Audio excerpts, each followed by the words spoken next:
మేము ఒకటి సూటిగా అడుగుతూ ఉంటున్నాం. మేము ఇలా అయ్యా ఎవరేం చేసిరా అనేది ఇలా ప్రజలకు అందరూ కూడా తెలిసిన విషయమే. మేమేదో మసిపోసి మారేడుగా చేసే ప్రయత్నం కూడా చేస్తలేం. ఇలా హిట్లర్ రెడ్డి గారికి మేము ఒకటే అడుగుతూ ఉన్నాం. ఇలా ఈ స్వర్ణోత్సవాల ముందు మరి నీ చేవెళ్ళ డిక్లరేషన్ గురించి కూడా మాట్లాడుకోవాలి కదా. నిజంగానే ఇందిరమ్మ 50 సంవత్సరాల ఆమె రిజర్వేషన్ నేను అద్భుతంగా అమలు చేసిన ఈ 30 నెలలలో అంటే ఒకటి చెప్పమని మేము అడుగుతూ ఉంటున్నాం. ఇలా చేవెళ్ళ డిక్లరేషన్లో దళిత గిరిజనులను మోసం చేసినట్టుగా ఇలా మస్తు ఇందిరమ్మ రిజర్వేషన్ స్వర్ణోత్సవాన్ని మరొక్కసారి దళిత గిరిజనులను మోసం చేసే ప్రయత్నం జరుగుతున్నది. కాబట్టి ఇలా ప్రత్యేకమైనటువంటి పాత్రికేయుల సమావేశాన్ని ఇక్కడ ఏర్పాటు చేయడం జరిగినది.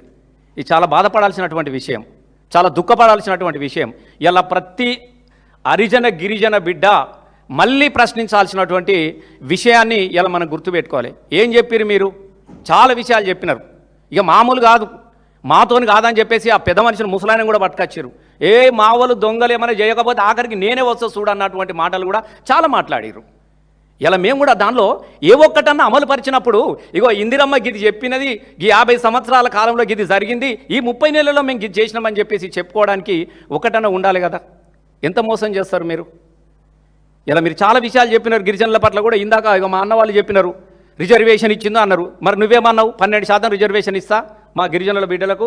నేను ఇట్లా దిగాగానే చూడు, వీళ్ళు ఎవరు పట్టించుకోలేదు. ఇక నేను వస్తున్నా చూడు, నేను మాట అంటే వెనుకగా పోదు, నాకు పేరు హిట్లర్ రెడ్డి అని పేరు ఉన్నది, ఇక నేను వెనుకకు పోయేదే లేదు అని చెప్పేసి 12% రిజర్వేషన్ ఇస్తా అన్నటువంటి నువ్వు 50 సంవత్సరాల రిజర్వేషన్ గురించి మాట్లాడుతున్నావు తప్ప మరి 17% మీరు దళితులకు రిజర్వేషన్ ఇస్తా, 12% గిరిజనులకు రిజర్వేషన్ ఇస్తా దాని మీద ఎందుకు మాట్లాడతలేవని మేము అడుగుతా ఉన్నాం. బస్సుకు ఫ్లెక్స్ కట్టు ముందు, ఇది డిక్లేర్ చేసి కదా నువ్వు బస్సు యాత్ర మొదలు పెట్టాలి, మేమే స్వాగతిస్తాం. ఆహా మావాడు మాట అంటే మాటనే అని చెప్పేసి మేమే స్వాగతిస్తాం కదా. ఎందుకు మోసం చేస్తున్నా అని అడుగుతూ ఉంటాం. అంటే అమాయకమైనటువంటి గిరిజన బిడ్డలు, అమాయకమైనటువంటి దళిత బిడ్డలకు 30 నెలలు అయిపోయినది.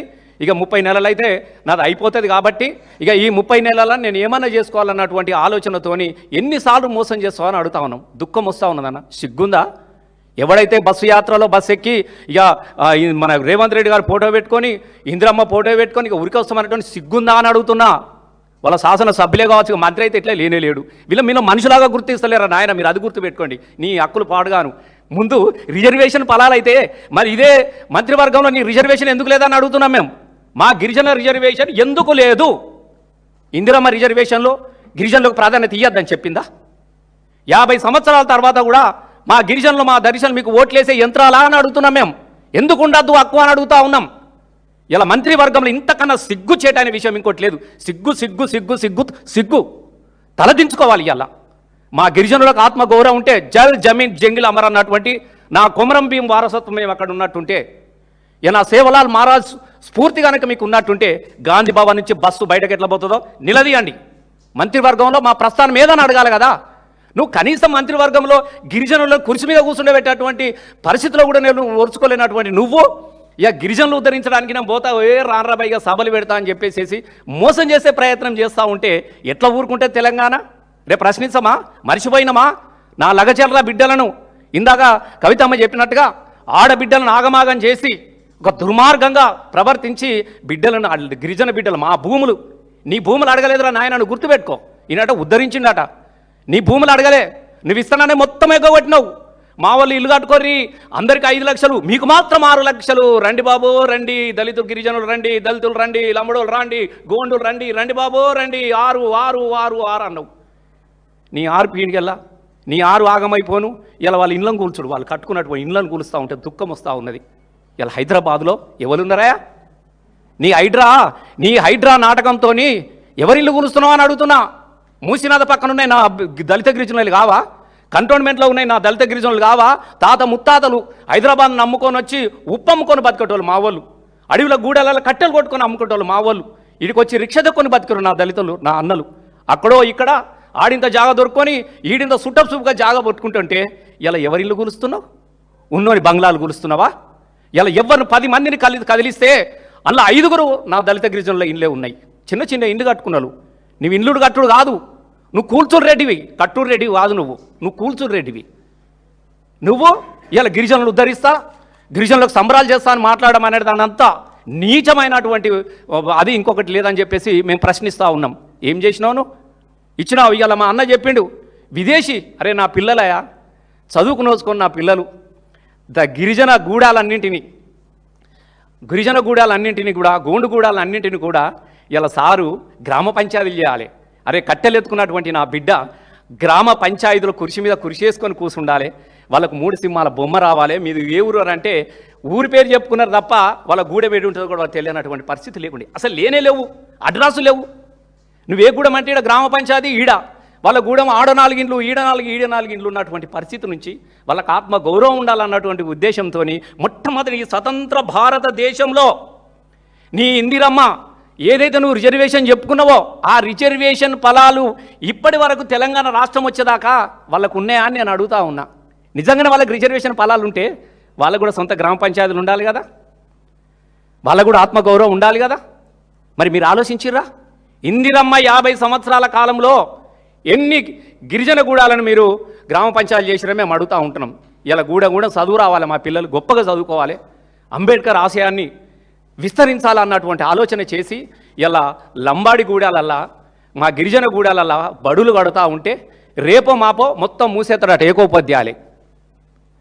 దీనికా నువ్వు బస్సు అంటే స్వర్ణోత్సవాల సంబరాలు జరుగుతున్నాయని అడుగుతున్నా. చెప్పిండు కదా సార్ హిట్లర్ సాబ్, ఆయనే చెప్పిండు 25,000 26,000 స్కూళ్ళు ఉన్నాయి, మొత్తం పీకెత్తునా 4 వచ్చినాయి అట. ఈ పీకేసేటి అని ఎవలై? హరిజన గూడాలయ్యి, ఊరికి అవతల ఉండి ఏకోపాధ్యాయులు అంటే వీళ్ళై. మా హరిజన ఒక్క గిరిజన పాఠశాలనన్నా ఏ గూడెంలో ఉండే పరిస్థితి ఉన్నదని మేము అడుగుతూ ఉంటున్నాం. అంటే వాళ్ళకి చదువుకు దూరం చేసే కుట్ర జరుగుతూ ఉన్నది ఒక దిక్కు. మళ్ళీ యంగ్ ఇండియా స్కూల్ అనేది ఒకటి పెట్టిండు, మొత్తం కడుతున్నాను అని పెట్టి కదా 100 కోట్లు పెడుతున్నా తీసుకొస్తున్నా ఇవాళ నడుతున్నాయి అని చెప్పిండు. మా రెసిడెన్షియల్ మొత్తం మనబెట్టి ఇవాళ మా గిరిజన ఆశ్రమ పాఠశాలలు హరిజన పాఠశాలలు అన్నీ మూలకు పడ్డాయన్న.